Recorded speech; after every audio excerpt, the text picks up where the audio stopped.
স্বাধীনতা উত্তর বাংলাদেশে বিশেষ করে ৭৫-এর পট পরিবর্তনের পরে বাংলাদেশের রাজনীতিতে দুটি রাজনৈতিক দল এবং দুটি রাজনৈতিক ধারা তৈরি হয়ে গেছে। এর বাইরে আসলে অনেকেই অনেকভাবে চেষ্টা করেছে। অনেক বিদগ্ধ রাজনৈতিক ব্যক্তিত্ব, পোড় খাওয়া রাজনৈতিক ব্যক্তিত্ব, বিশাল বিশাল রাজনৈতিক জ্ঞান সমৃদ্ধ মানুষ চেষ্টা করেছে রাজনীতিতে গুণগত পরিবর্তন আনার। আবার দেশি বিদেশি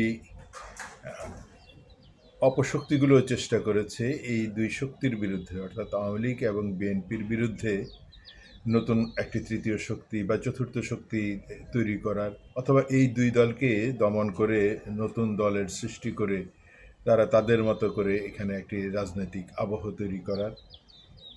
কিন্তু সৌভাগ্যক্রমে বাংলাদেশের জনগণ কোনোভাবেই এটিকে গ্রহণ করেনি। যে যে নামেই এসেছে, যে নামেই চেষ্টা করেছে, কিন্তু দেশের জনগণ সেটা বুঝতে পেরেছে, টের পেয়েছে যে আসলে এটা বিরাজনীতিকরণেরই একটি কৌশল। এই বিরাজনীতিকরণের কৌশলে যেমন অভিজ্ঞ রাজনীতিবিদরা পা দেননি, ঠিক তেমনি দেশের জনগণ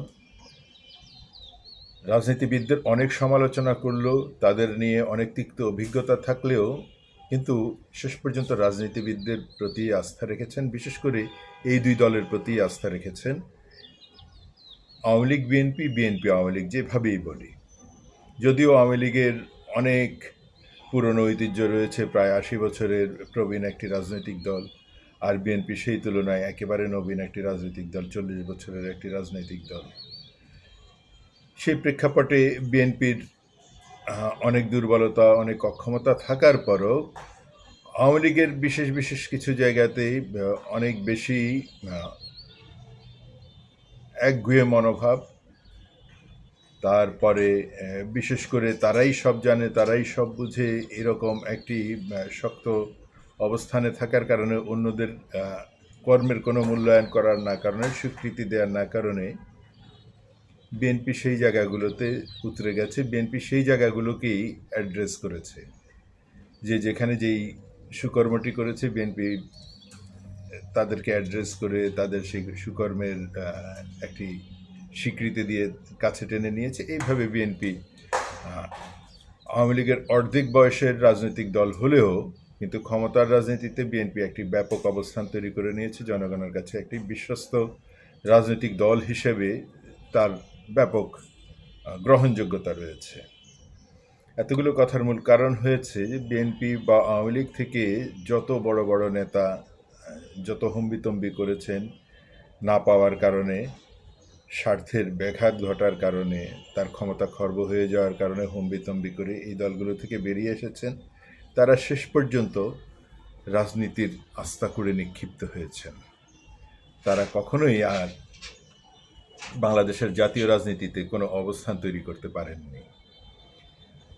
আওয়ামী লীগ থেকে যারা বেরিয়ে এসেছেন, সেই মিজানুর রহমান চৌধুরী থেকে শুরু করে শাহ মোয়াজ্জেম, আরও অনেক যারা ডাকসাইটে নেতা ছিলেন, তার পরবর্তীতে ডক্টর কামাল হোসেন, এরকম যারা যেখান থেকে যেই সময়ে বেরিয়ে এসেছেন আওয়ামী লীগ থেকে, কিন্তু তারা পরবর্তীতে কখনোই রাজনীতির মেইন পয়েন্টে কখনো অবস্থান করতে পারেনি। অনেক দূর দূরান্তে অবস্থান করেছেন এবং একটা সময় ক্ষয়িষ্ণু হতে হতে তারা বিলীন হয়ে গেছেন। কেউ মৃত্যুবরণ করেছেন, কেউ অবসর জীবন যাপন করছেন, অসুস্থ হয়ে অবসর জীবন যাপন করছেন, এরকমও আছে অনেকেই।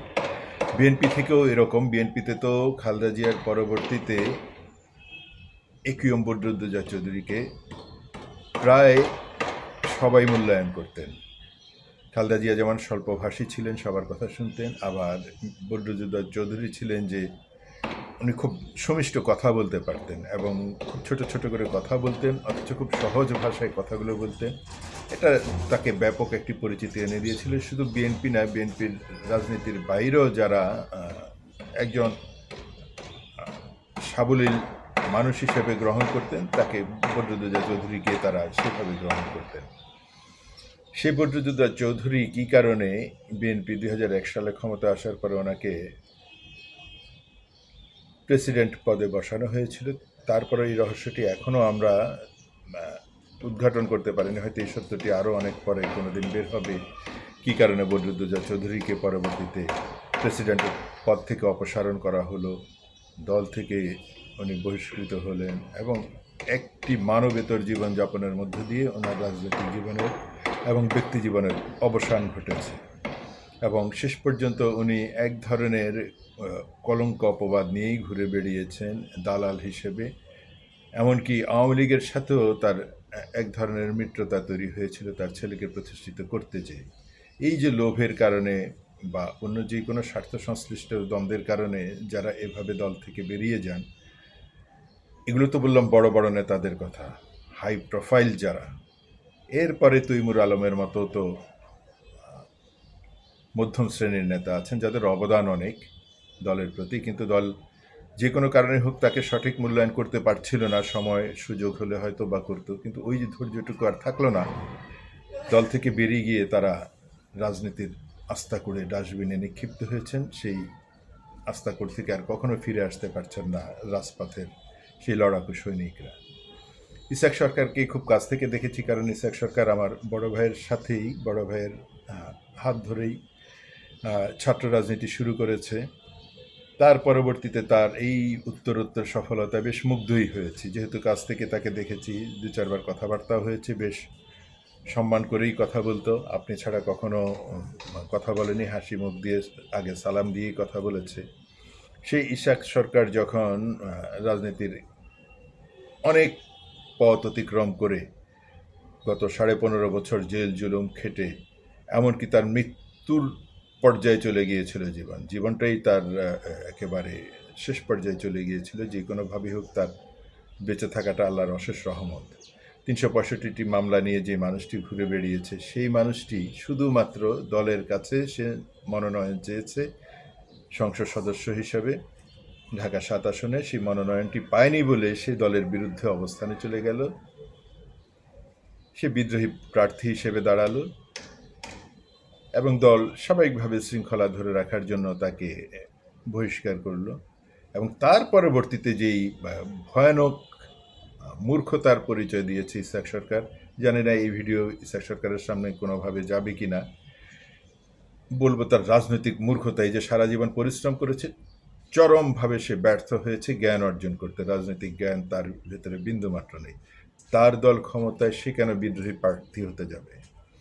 তার দল ক্ষমতায়, সে কেন এখন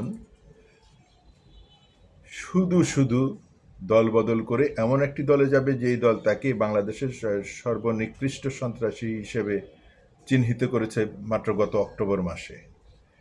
সেই যে মিটফোর্ডের সামনে পাথর দিয়ে একজন মানুষকে মেরে ফেলা, সেই মানুষটির হত্যাকাণ্ডের পিছনে নাকি ইসাক সরকার ছিল, এই এনসিপি বলেছে। এই যুগান্তর পত্রিকায় তার রিপোর্ট হয়েছে। সেই ইসাক সরকার এনসিপিতে গেলেন, এখন কি সে ভালো হয়ে গেলেন? সে সন্ত্রাসী থেকে মুক্ত হয়ে গেলেন? জানি না ইসাক সরকারের সফলতা আর আসবে কিনা জীবনে।